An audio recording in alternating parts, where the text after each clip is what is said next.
As Steam Autumn Sale rolled out, finally pulled the trigger and got Witchfire. I've been keeping an eye on it for a while, but never really had an idea what the game played like. Always assumed it was like Doom Eternal, but instance-based, since it copies all noteworthy mechanics from Doom. You have dashes, you have a double jump, you have a super punch. All that's missing are basically the monkey bars.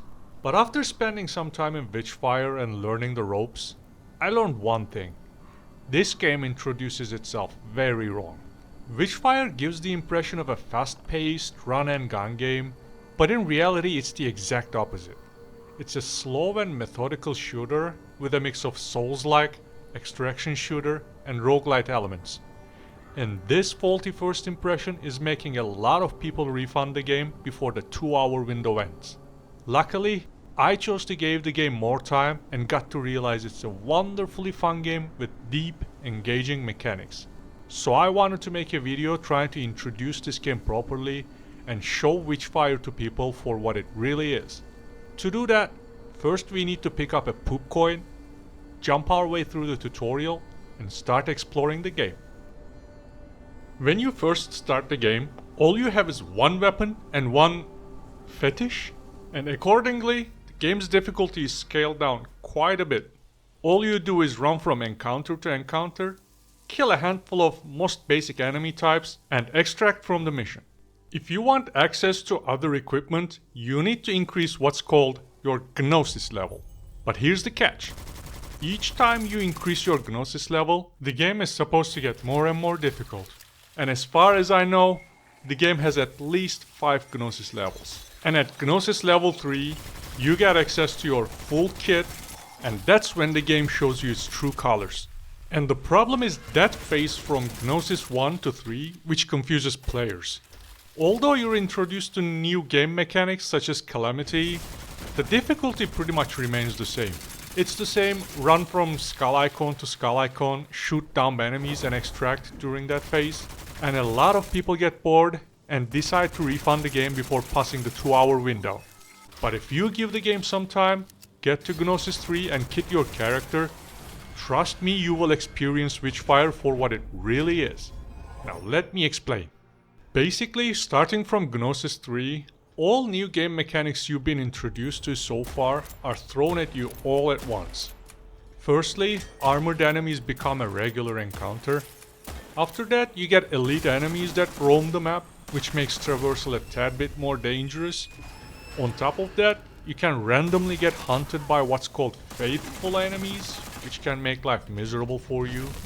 And if you want to deal with all of these effectively, you'll need to utilize a fundamental game mechanic called Soul Sigil, and that's where strategy comes into play. When stamina bar is yellow, you are in focus, and once you dash towards an enemy you're looking at, its Soul Sigil becomes visible. And once you destroy that Soul Sigil, enemy is stunned and takes increased damage from all sources. Basic enemies have 1 Soul Sigil, while bigger enemies can have 2, 3, or even more. But here's the catch. Any form of damage taken reduces a portion of your maximum stamina and brings you out of focus. You can tell when you're out of focus by looking at the stamina bar. If it is gray instead of yellow, you are no longer in focus. When that happens, the only way to regain focus is by damaging or killing enemies and absorbing their Witchfire. It is at this point it becomes clear the whole game revolves around the stamina system. Dashes are crucial for dealing with large enemies, but at the same time you cannot spam it because stamina is limited. This also means preventing damage is just as crucial as dealing it, because one hit and you lose focus and fights become much harder. Remember Calamity mechanic I mentioned before? Each time you make a mistake, an eye opens in the top left corner of the screen, and once all 5 are open, you trigger an event that'll make you question your choices. And one of these mistakes is taking damage. Now once you realize stamina is crucial for avoiding damage and how quickly it drains, fights quickly turn into shoulder peeking behind cover, and dashing is generally used only to get out of danger, expose soul sigils, or move from cover to cover. And jumping is pretty much only for traversing the terrain and exploration. Very quickly, encounters start to play out like this.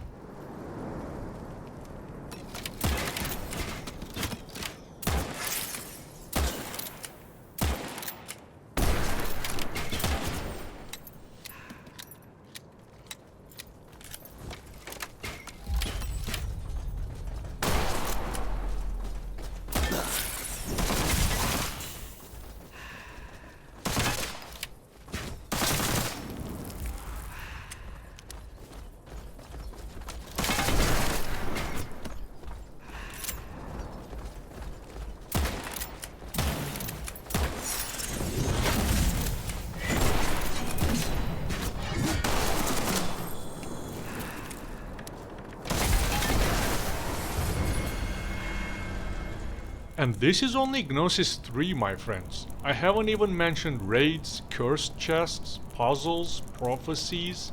I have recently made it to Gnosis 4, but haven't played any raids after that. And I can't wait to see what new horrors lie beyond and how the game will change next. I want to make this clear though. I'm not bashing the game or the developer.